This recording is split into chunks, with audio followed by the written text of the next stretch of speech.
All right, so here we have this low. Why am I picking that low? Why not that low, Michael? Why didn't you pick this low, Michael?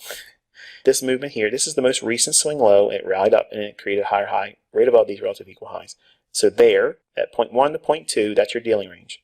I'm using that because it's the most energetic, most recent low and high. This is where I think the market's going to go up to, because I think all of this movement down here basically is accumulated all the sell stops. So now smart money's heavily net long, and they are sitting on all these counterparty traders that either were knocked out of the marketplace and they absorbed all of their sell stops, or they're caught offside and retail's trying to go lower. It doesn't make a difference.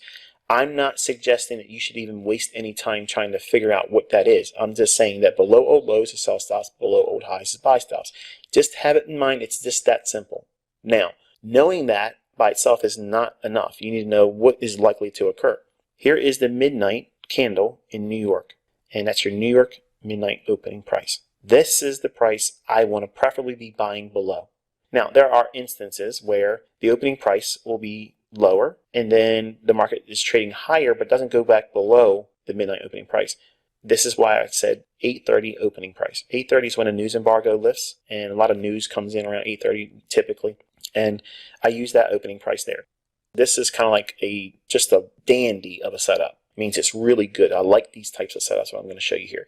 When it delivers something like this, it's almost like it's presenting it to you on a silver platter. Like if you really, really want a good little setup that's going to just be a real nice crackerjack, it just delivers nicely, it's this one here, okay? If we're bullish, the confusion that you're getting about the opening prices at midnight and the opening prices at New York, 8:30 a.m. Last ditch for Power 3 is 8:30. What does that mean? If the opening price at midnight, if you're bullish, is lower than prices trading at around 8:30 or after 8:30, then it's likely it's not going to be a factor. Then you use 8:30. If there is a day like this one here, where we have the opening price at midnight here, we're already below it, and after 8:30 we're below it again, still below the midnight candle's opening price.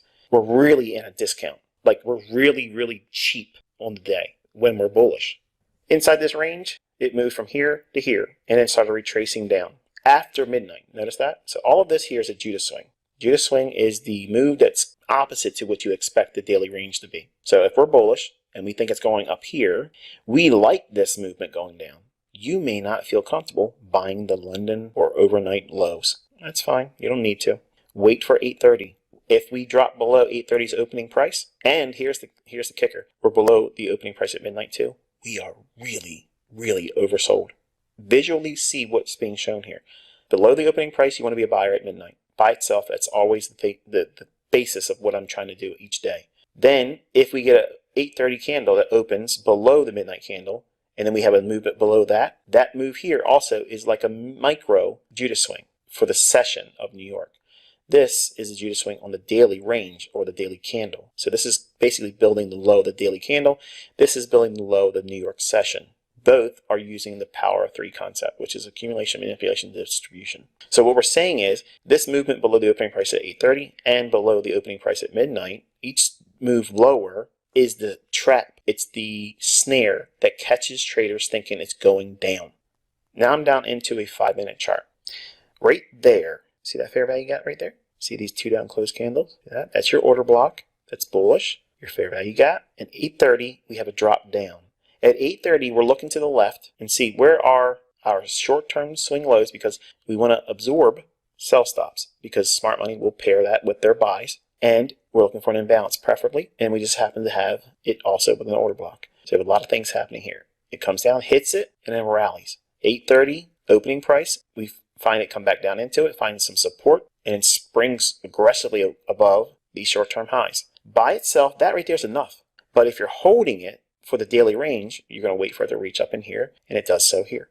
Now, in this area here, notice what happens. It rallies up and consolidates during lunch, and around the 2 o'clock hour, going into 3 o'clock, we run back down into sell stops. Traders that have trailed their stop loss up because they don't want to lose any of their profits, and then they pump it one more time up into the PM session or afternoon move into the liquidity that was outlined relative equal highs on the 15-minute time frame. Here is the 1-minute chart. Here is the low forming. So in other words, we're seeing a movement here. The bias is bullish. We're looking for a continuation on the upside. We have a target based on that 15-minute time frame, relative equal highs. What does the model I'm teaching on YouTube, where does that exist here? Okay, the market has a run above this short-term high. So we have a shift in market structure that's bullish. What's this? Fair value gap. It trades down into it. 3 consecutive down closed candles. That's what? Your order block. All consecutive, because we're looking at 1-minute candles. That is the order block with a fair value gap. Buy it there. And then comes back down, retests, sends it higher. And then one more time, New York midnight candle opening price, opportunity again. Trades up into the New York midnight opening candle. Trades back into another gap, trades into the mid part of that, rallies up, consolidates, and then expands up into our objective that was outlined on that 15-minute time frame, the relative equal highs.